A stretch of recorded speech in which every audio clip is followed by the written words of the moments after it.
বিমান দুর্ঘটনা নিয়ে আমি দু একটি কথা বলি, না বললে হয় না। এটা একটা প্রতিবাদমূলক কথা। এই ঢাকা শহরের ভিতরে বিমান প্রশিক্ষণ আরও অন্যান্য কী কী প্রশিক্ষণ আছে, এই গণবসতির ভিতরে এই প্রশিক্ষণগুলো দেওয়া হয়। আমার মনে হয় এরা যদি পারে যে নৌবাহিনীর প্রশিক্ষণ যদি এই লেক ড্রাইভের ভিতরে যদি উড়ানো যাইতো, নৌবাহিনী আলারা হয়তো বা প্রশিক্ষণগুলো ঢাকার ভিতরেই দিত। তা যেটাই না, আপনারা যারা আছেন এই চিন্তা ভাবনাটা করবেন যে ঢাকার ভিতরে এত প্রশিক্ষণ না দিয়া আপনারা এই বিমান বাহিনী প্রশিক্ষণটা যদি ঢাকার আশপাশে যদি দূরে যদি দিতেন, এই স্কুলের উপরে পড়তো না, এত নিষ্পাপ প্রাণগুলা যাইতো না, বা আজকের পাইলটও হয়তো বা বেঁচে যেতে পারতো। কারণ ধান খেতে বা বিভিন্ন মাঠে পড়লে পাইলটও তখন চিন্তা ভাবনা করতো, বা নদীতে ঝাঁপিয়ে পড়লে এরকম ধরনের একটা জায়গা, খোলামেলা জায়গায় এইসব প্রশিক্ষণগুলো দেওয়া উচিত। কিন্তু সেটা না দিয়ে সম্পূর্ণ অনেকে অনেক ধরনের কথা বলেছেন। আমি হয়তো বা লেটে কথাটা বলতে আছি, কারণ দেশের পরিস্থিতি একটু ঠান্ডা বা আজ উদ্ধার কাজ সম্পূর্ণ হয়েছে। এই জন্য হয়তো বা এই কথাগুলো যে বললাম, যে ঠান্ডা মস্তিষ্কে আপনারা অবশ্যই নেবেন বা বিবেচনা করবেন।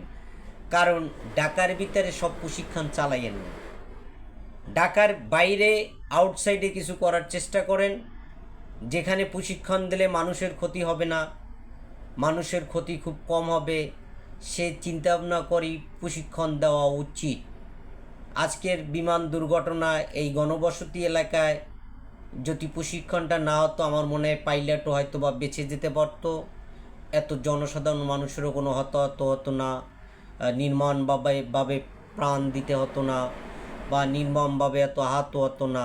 হ্যাঁ, যদি হয়তো কৃষি জমিতে হয়তো বা কিছুটা ক্ষতি হইতো, বা গ্রামে বা কিছুটা কম, অনেক অনেক ক্ষতির সংখ্যাটা অনেক কম হইতো, বা পাইলটও বেঁচে যেত। তখন প্যারাশুট দিয়ে পাইলট বেঁচে যাওয়ার চিন্তা ভাবনা করতো। কারণ এখন পাইলট হয়তো বা যেটা শোনা যায় বা বোঝা যায়, সে বাঁচাবার সর্বোচ্চ চেষ্টা করছে, যার কারণে পাইলট নিজেও শেষ হয়ে গেছে। একটা পাইলট বানাইতে তো অনেক অনেক ফ্যামিলি বা রাষ্ট্রীয় কোষাগার থেকে অনেক খরচ, অনেক কিছু, অনেক ব্যাপার এই পর্যায়ে।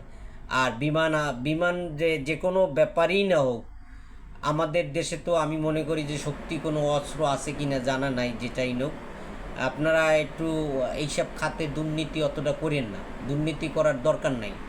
হ্যাঁ, দুর্নীতি জীবনে বোধ করছেন, দুর্নীতি করার দরকার নাই। যেটা বাজেট, এমনি তো বাজেট এসব খাতে আমাদের রাষ্ট্রে কম থাকে আমার মনে হয়, যেটাই হোক, তারপরও যে বাজেট অনুযায়ী যতটুকু দরকার, বিমান চেক ইন সবসময় চেক ইনের উপরে রাখার দরকার, ম্যাটেরিয়ালসগুলো ঠিক আছে কিনা, বা যে যুদ্ধ বিমানের যে অনেক গোলা বারুদ টারুদ যা থাকে এগুলো ঠিক আছে কিনা, এগুলো টেস্টিং এবং পরীক্ষা করার দরকার আছে।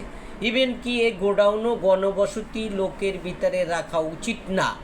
হ্যাঁ, যেহেতু গোলা বারুদ বা এরকম ধরনের কিছু থাকলে এটাও নির্জন এলাকায় রাখা উচিত, যে গভর্নমেন্টের লোক যারা তারাই জানবে, অন্য অন্য সাধারণ পাবলিকও জানবে না, ওখানে জানি সাধারণ পাবলিক যেতে পারে না। এরকম ধরনের চিন্তাভাবনা চেতনা থেকে করা উচিত। সবই যদি ঢাকার শহরে চিন্তা যদি করেন, ঢাকার শহরে যেমন আগে যে আন্তর্জাতিক ছিলেন, শাহজালাল আন্তর্জাতিক বিমানবন্দর অনেক আপগ্রেড বানাইছে। এদিকে আপনার মনে করেন যে আমি যেটা মনে করি যে একটা বিমানবন্দরে ওদিকে আশুলিয়া ডাল থেকে যেভাবে নামে, যে কোনো টাইমে একটা অ্যাক্সিডেন্ট হলে তো শেষ, একদম পুরো রোডটা ক্লিয়ার রাখা উচিত। আর এদিকে মহাখালী পর্যন্ত ক্লিয়ার রাখা উচিত। আর মহাখালী তো দূরের কথা, বিমানটা যে ওঠে, এটা মাথাটা যে জাগে, ওই জায়গা পর্যন্ত বিল্ডিং 3-4 তলা পর্যন্ত আছে। যাই না, ওই জায়গাটা আগে খালি ছিল। হ্যাঁ, ওই জায়গাটা যে বাড়িঘর হইবে এটা আমার চিন্তা ভাবনায় ছিল না। এখন গভর্নমেন্ট কারা কি চিন্তা ভাবনা অনেক বাড়িঘর বিল্ডিং দিয়েছে, এটা উচিত না। বিমান ওড়ার সময় এটা একটা বাধার সম্মুখীন হয়ে ওঠে। হ্যাঁ, বিমানের স্পেস অনুযায়ী যেটাই হোক এটা ক্লিয়ার রাখা উচিত, বা বিমানবন্দরও লাগে দূরে কোথাও দেওয়া যায় সেটা করা উচিত। সব ঢাকা ভিত্তিক হওয়া উচিত না। যে কোনো এক ভদ্রলোক বলছিল যে সব ঢাকা ভিত্তিক কেন হবে, সম্পূর্ণ মন্ত্রণালয় থেকে শুরু করে। আসলেও ঘটনা সত্য যে সব ঢাকা ভিত্তিক চিন্তাভাবনা না করে আশপাশেও চিন্তাভাবনা করা উচিত। তাতে আশপাশ এলাকা বা জেলা শহর, বিভাগীয় শহরগুলোও আরও অনেক ডেভেলপ হবে।